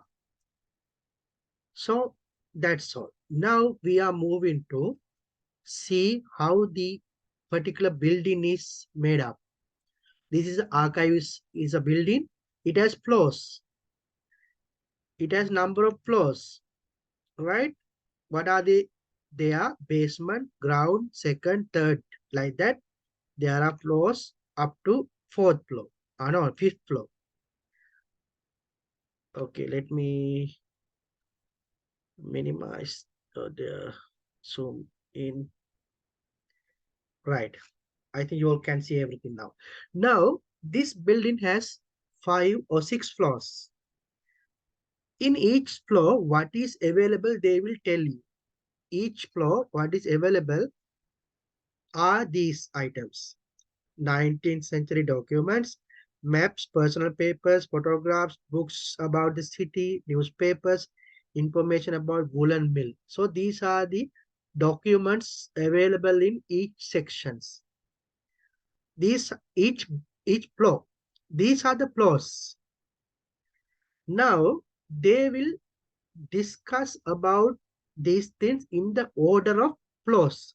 First, they will tell what is there in the basement. Then they will tell what is there in the ground. Then they will tell what is there in the second floor. Likewise, they will tell all these things. They will try to confuse you, but clearly, if you clearly listen, you can find the answer. Okay, say for example, in basement, what available is maps. Example. So whatever you have to do, you should not write here map. You have to just select B because maps are B. Click this one. select B. If you are doing in a paper base, you will write B. But if you are in computer base, you will select B. Right. I am sure that you understood the concept. Now I'm going to play it. You are the one to find the answer. Don't go by this, go by the levels or the floors, right? Then try to find out. That will fit my schedule well. Before you hear the rest of the conversation, you have some time to look at questions 25 to 30 on page 8.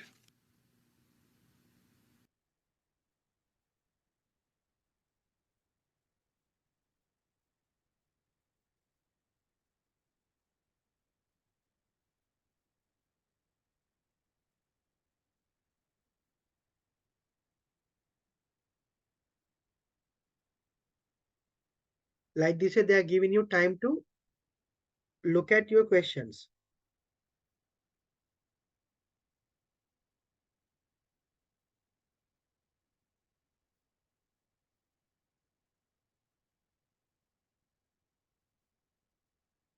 Now listen and answer questions 25 to 30. Is there something else I can help you with? Yes, one thing I'll be needing to see for one of my class projects is old photographs. Do you have photographs of the city in the 19th century that I could look at? Yes, we store all the photographs in the basement. Those stairs over there will take you down to the photography collection. Just tell the librarian there what you're interested in, and he'll help you. Those would be 19th century photographs? Yes, the entire collection is there. Now, if you're interested in seeing documents from the 19th century, those are right here on the ground floor. I would like to see some of those documents. Does that collection include newspapers too? No, all the newspapers from the earliest ones in the 18th century up to the current time are on the second floor. Here, let me just give you this map of the archives and you'll be able to find whatever it is you need. Thank you. Oh, I see you have a whole room devoted to maps. Yes, on the third floor. That's great, because one thing I need to do is look at how the city has developed over time. I'm sure you'll find a lot of helpful information there. Of course, some of the maps are several centuries old, so generally visitors are only allowed to see photographic reproductions of them. That shouldn't be a problem. What's this on the fourth floor? Ogden's Woolen Mill. As I'm sure you know, Ogden's Woolen Mill was the major entity responsible for the growth of this city in the 19th century. The Ogdeniers gave money for the archives to devote an entire floor to information about the history of the mill. Will I be able to find information about the Ogden family there? Photographs, personal papers, things like that? Probably the family photographs are stored downstairs in the photography collection.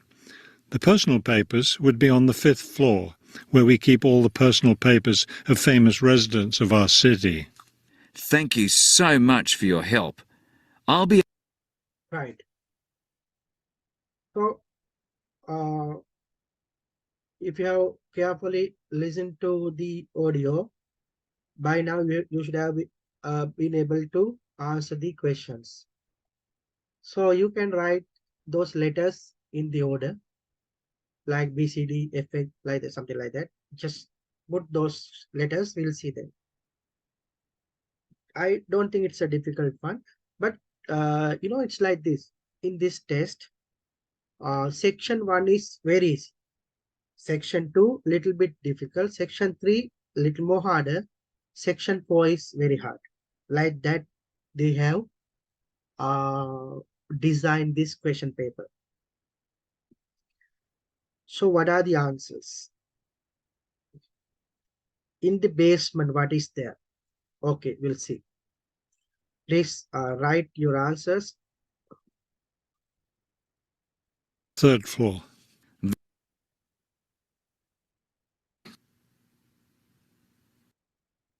Is there something else I can help you with? Okay, let us take one by one. What is there in the basement? Just type the answer, basement. Yes. One thing I'll be needing to see for one of my class projects is old photographs. Do you have photographs of the city in the 19th century? photographs of 19th century. Don't be confused with this 19th century because it is about documents, not photographs, right? Photographs are there in the basement. Century that I could look at? Yes, we store all the photographs in the basement. We store all the photographs in the basement. So photographs means D. So basement answer is D. Don't mix up with this 19th century photographs because this is not photographs, documents. Photographs, all the photographs are, whether it is 19th century or whatever it is, stored in the basement. See? Class projects is old photographs. Do you have photographs of the city in the 19th century that I could look at? Yes, we store all the photographs in the basement. Those stairs over there will take... Right? I hope it is clear. What is there in the ground floor?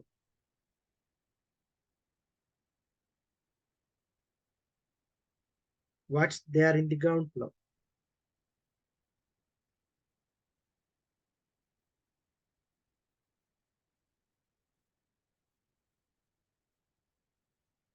Okay, let's see. Take you down to the photography collection. Just tell the librarian there what you're interested in, and he'll help you. Those would be 19th century photographs? Yes, the entire collection is there. Now, if you're interested in seeing documents from the 19th century, those are right here on the ground floor. I would like to... Yeah, if you're interested for documents in 19th century, they are in the ground floor. No? Easy. Right here on the ground floor. Right? Ground floor. What is that? 19th century documents, A. How about second floor?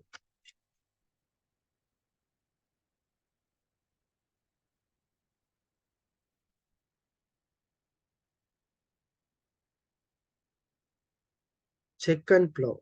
Okay. You're telling F. Let us see. I would like to see some of those documents. Does that collection include newspapers too? No, all the newspapers from the earliest ones in the 18th century up to the current time are on the second floor. All the newspapers up to the current time are in the second floor. Okay. So the newspapers are in the second floor. Newspapers too? No, all the newspapers from the earliest ones in the 18th century up to the current time are on the second floor. Got it? Then third floor. What is there in third floor?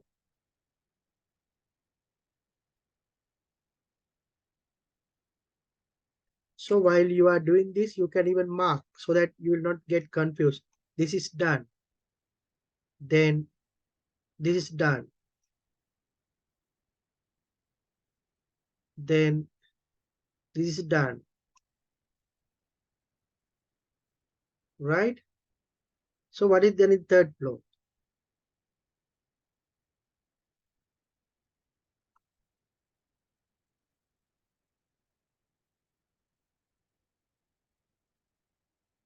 Let's see.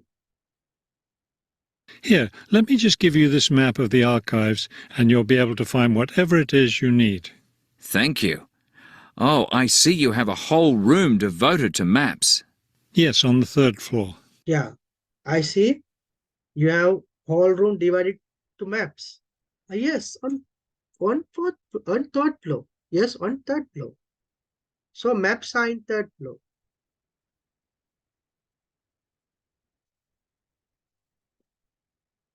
See? Whole room devoted to maps. Yes, on the third floor. Okay. Then fourth floor. What is in the fourth floor?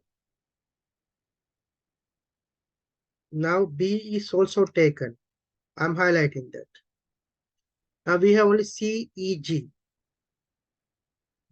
That's great, because one thing I need to do is look at how the city has developed over time. I'm sure you'll find a lot of helpful information there.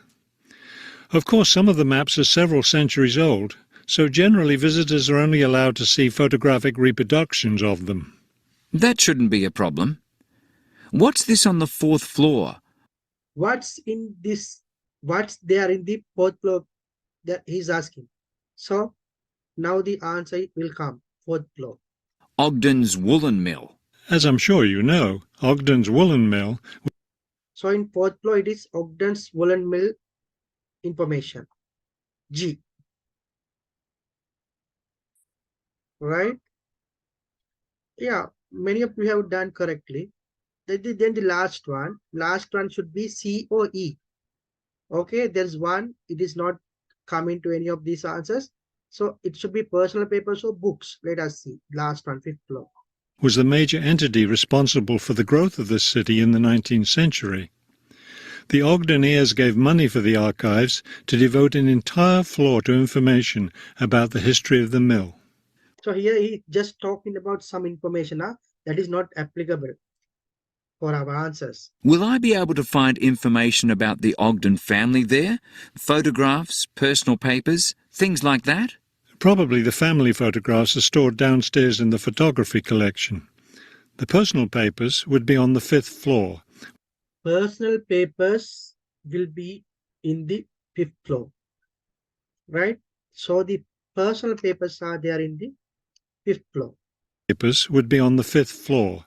Yeah, personal papers would be in the fifth floor. Personal papers, C. Right. So this is how we do by anyhow. This is not a very difficult a paper because I took one quite easier paper for you to explain these things in an easy way. I mean, in an understandable way. Now, let us see one more question from the fourth section. Then you will realize there are difficult questions also in this test. Right. It is now third section. In the third section,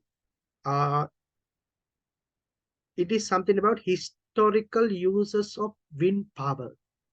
Wind power, you know, wind power, wind, blowing, air, blowing air, wind. This wind power, historical use, how they used, how ancient people used the wind for some purposes. Right? The first question, ancient China, windmills were used. Ancient Chinese people used the windmills. Windmills means those equipment or whatever the power generation, um, uh, what do you call towers. Those are called windmills. So windmills were used by ancient China for what? So answer should be the purpose of windmills in China. For what? Then ancient Persia in Russia, not Russia, Iran. In Persia, farmers used wind power. Wind power they used for what? In Persia. Then in Netherlands, windmills were used to what? So this is what you have to find. Now I'm going to play this. Try to find out the answers. I know you will find difficulties because fourth section is quite difficult, right? Cost of fossil fuels, there's a great deal of interest these days in developing alternative sources of energy. Today, I'd like to talk about one of these, wind power. In the past couple of decades, there's been an upsurge of interest in using the wind as a source of energy, but the idea isn't new at all. People have been harnessing the power of the wind for centuries, ever since ancient peoples first used sailboats. In ancient China, farmers used a rudimentary sort of windmill to pump water. Wind power was used in other parts of the ancient world as well. In Persia, for example, farmers used wind-powered mills to grind their grain. During the Middle Ages, in the Netherlands, people went back to the ancient idea of using the power of the wind to move water. They used windmills to drain lakes, thereby creating more land for farming. Right. I'm sure you might have realized that accent is a little bit difficult. Her accent, I told you they are using different accents. There are 6 accents. Her accent is quite difficult to understand. Second thing, she's talking fast. So you will get this scenario in the exam, right? Let us see whether you have got correct answers. 31. Can you please type the answer for 31? In China, windmills were used for what?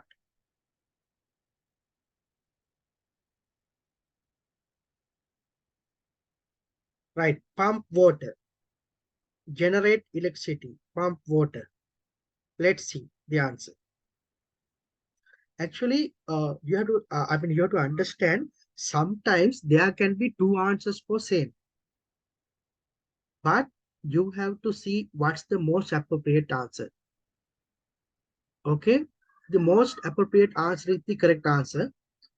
In very rare occasion, they will allow both the answers as correct, but not always. Now let us see. Cost of fossil fuels, there's a great deal of interest these days in developing alternative sources of energy. Today, I'd like to talk about one of these, wind power. In the past couple of decades, there's been an upsurge of interest in using the wind as a source of energy, but the idea isn't new at all. People have been harnessing the power of the wind for centuries, ever since ancient peoples first used sailboats. In ancient China, farmers used a rudimentary sort of windmill to pump water. Yeah, pump water. Farmers used windmills to pump water. Pump water. Right, these automatically come in because I have done this before. Otherwise, it will not come. Pump water. P-U-M-P, pump water. Next one, ancient Persia. Farmers used wind power for what? Wind power and windmills are not same. Huh? Windmills is the that equipment, particular tower. Wind power means the particular energy source. So farmers in ancient Persia used wind power for what? Grind grain. Exactly. Before that, I have to tell you one thing. I forgot to tell. Answer should be no more than 2 words. Huh? So you can't write more than 2 words. Now see. Cost of fossil fuels, there's a great deal of interest these days in developing. Wind power was used in other parts of the ancient world as well. In Persia, for example, farmers used wind-powered mills to grind their grain. Grind the grain. Grind the grain. Right? They grind those grains. Okay? Grind the grain. But you should not use article the here because if you use that one, it will be 3 words. Therefore, you will write grind grain. Right? Grind grains. Grind grains. Just see again.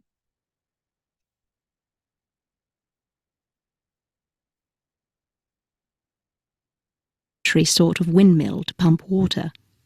Wind power was used in other parts of the ancient world as well. In Persia, for example, farmers used wind-powered mills to grind their grain. Grind the grain. Did they say S? I think there's no S. Grind grain. I also didn't hear S. Let me again see. Yeah, no S. Yes, no S. Grind grain. Right? I think grain itself is singular, plural, both are same. Right. The Netherlands people use windmills to for what?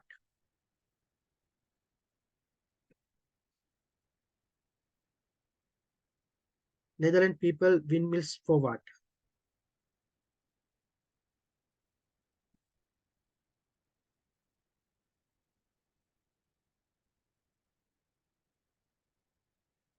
Move in water.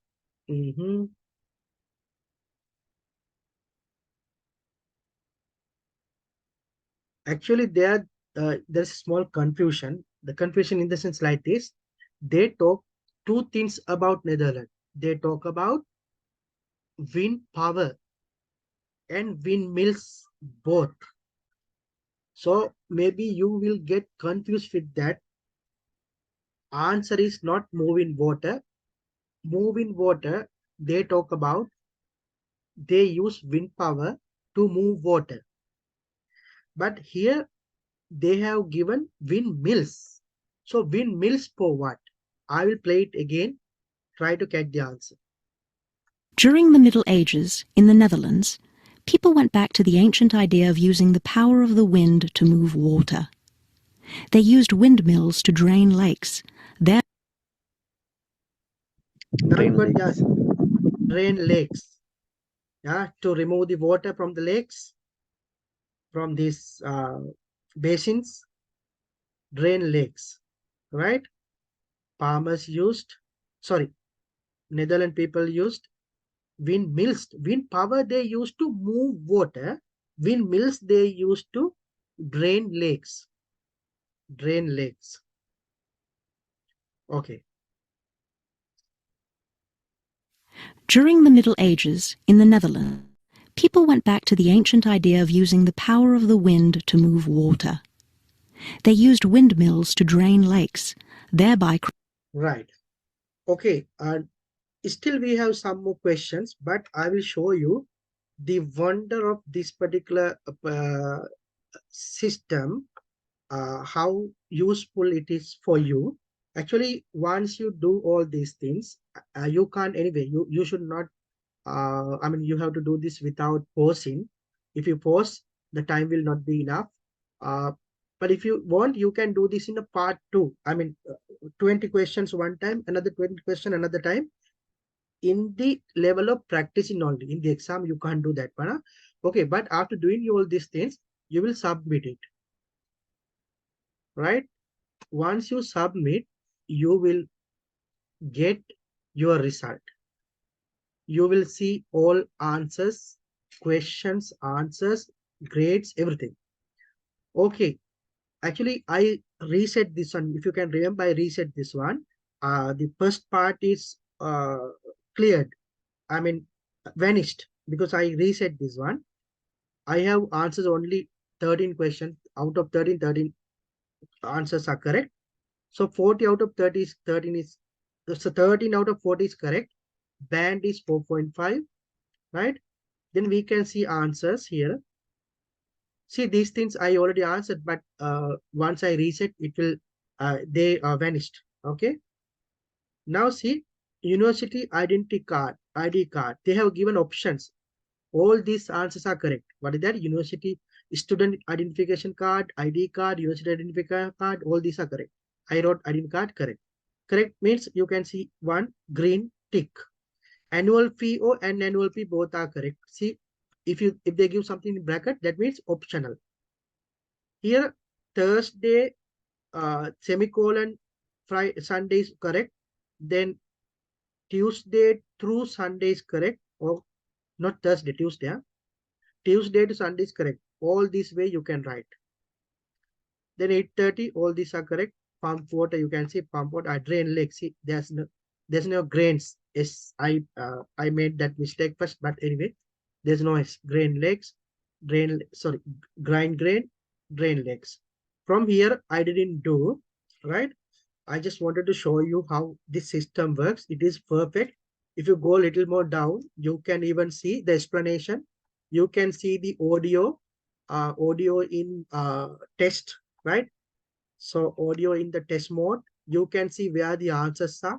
This is the answer for question number 1, 2, 3, like that. So this is very good system. It's very good for you to practice listening. Even here, you can see the explanation for your answer. If you uh, want to know how this intermediate came, click this button, explain. You can see explanations are there.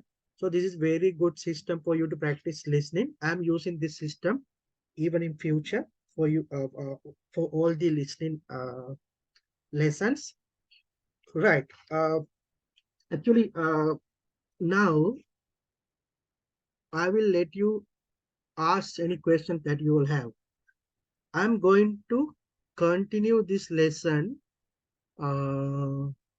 next Sunday, same timing, starting timing, Australia, New Zealand, Australia, PNG timing is 8 to 11. New Zealand, Fiji timing is 10 to 1, right? As I told you, the fees and everything I have already given you. I'm going to share that document with you all so that you all can see them again. Also, I'm going to, I have recorded this session. I'm going to share the recording also with you. I'm sure there can be some other people who are interested who can watch this one and decide whether they want to join my class, right? Yes. Now, if you all have any question, you can ask. Next day onwards, I'm going to conduct 3 hours session, 3 hours only on Sunday. So it will go for 10 Sundays, 2.5 months. 10 Sundays, 2.5 months. I'm going to cover everything. In between, I'm going to take you individually and have sessions with you with regard to evaluating your speaking and writing. Right. If you have a question, you can type or ask.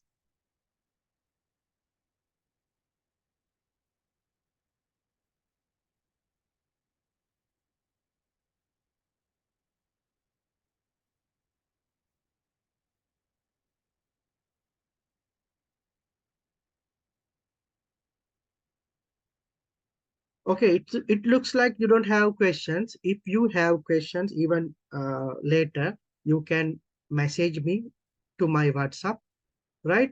So I hope you like this session. I hope you will have the interest to join with my class. Yeah, since you don't have any more questions, then is that okay for me to wind up the session?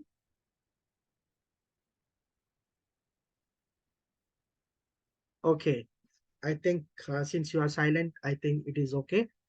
Okay, then thank you very much. Thank you for everybody participate in this session. And I'm looking forward to have a great time with you all from Sunday, next Sunday onwards. Thank you very much.